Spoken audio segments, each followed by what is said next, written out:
हाँ जी, की हाल चाल मेरे भरावां दा ते एक होर आर्टिकल सिरा ही आर्टिकल मैं क्या बनाने वाले ने की चीज बनाती कॉम्बीनेशन व्हाइट ते रेड दा ते ऊपर पाया होया वा ब्रांड दा नाम लिखा होया वा।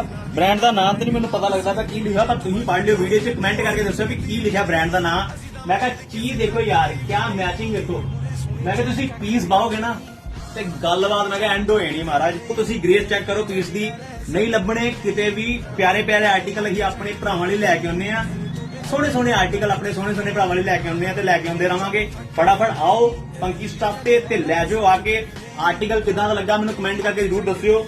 ਮੈਨੂੰ ਤਾਂ ਬੜਾ ਸੋਹਣਾ ਲੱਗਾ। ਸ਼ੈਕਟ ਟਾਈਪ ਜਿਹੜੀ ਆ ਸ਼ਰਟ ਹੈਗੀ, ਸ਼ੈਕਟ ਟਾਈਪ ਇੱਕ ਜੈਕਟ ਹੁੰਦੀ, ਇੱਕ ਸ਼ੈਕਟ ਹੁੰਦੀ ਆ।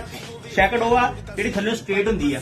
ਇਹ ਜਿਹੜੀ ਸ਼ਰਟ ਆਪਾਂ ਤੁਹਾਡੇ ਲਈ ਲੈ ਆਏ ਆ। ਫਟਾਫਟ ਮੇਰੇ ਭਰਾ ਆਓ ਪਰਚੇਜ਼ ਕਰ ਲਓ। ਦੀਵਾਲੀ ਦੇ ਪਟਾਕੇ ਆਪਾਂ ਤੁਹਾਡੇ ਲਈ ਇਕੱਠੇ ਕਰ ਰਹੇ ਆ ਤੇ ਲੈ ਕੇ ਤੁਸੀਂ ਜਾਣੇ ਆ ਚਲਾਉਣੇ ਤੁਸੀਂ ਦੀਵਾਲੀ ਤੇ। ਨਾਲ ਬੰਬ ਚਲਾਇਓ ਤੇ ਨਾਲ ਆ ਬੰਬ ਚੀਜ਼ਾਂ ਪਾ ਲਿਓ। Love you, take care. ਫਟਾਫਟ ਆ ਜਾਓ ਫੰਕਸ਼ਨ ਤੇ।